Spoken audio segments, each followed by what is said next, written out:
కష్టాలు మనిషిని రాటుదేలుస్తాయి. అదే ఎదుటివారి వెకిలి మాటలు కసిని, సాధించాలన్న తపనను తట్టిలేపుతాయి. సరిగ్గా ఈ రెండో కోవలోకి వస్తాడు బాహుబలి సింగర్ రేవంత్. నిన్న మొన్నటి వరకు కేవలం దక్షిణాదికే పరిమితమైన రేవంత్ పేరు ఇప్పుడు ఇండియన్ ఐడల్ సీజన్ 9 విజేతగా నిలవడంతో టోటల్ ఇండియాలోనే మార్మోగుతోంది.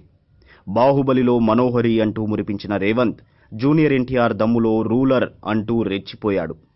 రేవంత్ పూర్తి పేరు లొల్లా వెంకట రేవంత్ కుమార్ శర్మ. 1990 ఫిబ్రవరి 10న శ్రీకాకుళంలో పుట్టిన రేవంత్ చదువు విశాఖపట్నంలో సాగింది. అనంతరం పాటల మీద ఆసక్తితో హైదరాబాద్కు చేరుకున్నాడు. ప్రముఖ సంగీత దర్శకుడు కీరవాణి ప్రోత్సాహంతో రేవంత్ కెరీర్ మలుపు తిరిగింది. ఈ స్థాయికి చేరుకునే క్రమంలో ఎన్నో కష్టాలు, అవమానాలకు ఓర్చాడు. బాలీవుడ్లో ప్లేబ్యాక్ సింగర్ కావాలని రేవంత్ చిరకాల కోరికగా ఉండేది. కానీ హిందీ అంతగా రాక ఆడిషన్లకు వెళ్లినా అవమానాల పాలయ్యాడు.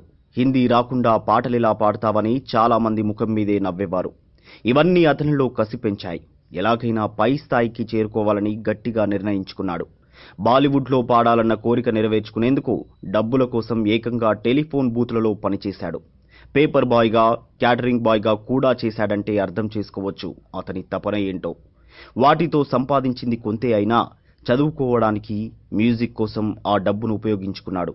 అలా కష్టపడుతూనే రియాలిటీ షోల్లో పాల్గొని క్రమంగా సినిమా అవకాశాలు అందుకున్నాడు మన రేవంత్. ఇక ఇండియన్ ఐడల్ పోటీల విషయానికి వస్తే గతంలో ఈ షోలో కారుణ్య పాటలు పాడుతుండడం చూసిన రేవంత్ కుటుంబ సభ్యులు అతన్ని కూడా ఆ దిశగా ప్రోత్సహించారు.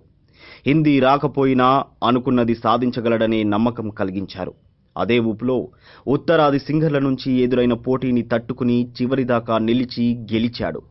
ఫైనల్లో స్టేజ్ అంతా తిరుగుతూ చెక్ దే సినిమా నుంచి మర్జాయోన్ యాజీ లూన్ జరా పాట పాడి జవాన్లకు అంకితమిచ్చాడు.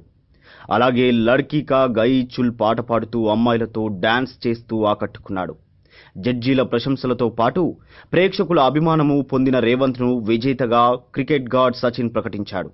పోటాపోటీగా సాగిన ఈవెంట్లో పంజాబ్కు చెందిన ఖుదా బక్ష్ ఫస్ట్ రన్నరప్గా, మరో తెలుగువాడు పీవీఎన్ఎస్ రోహిత్ సెకండ్ రన్నరప్గా నిలవడం విశేషం. మొత్తానికి ఈ సక్సెస్ను రోహిత్ బాగానే ఎంజాయ్ చేస్తున్నాడు. తర్వాత బాలీవుడ్లో పాడటమే లక్ష్యంగా నిర్దేశించుకున్నాడు. సో అతని కోరిక నెరవేరాలని మనము విష్ చేద్దాం.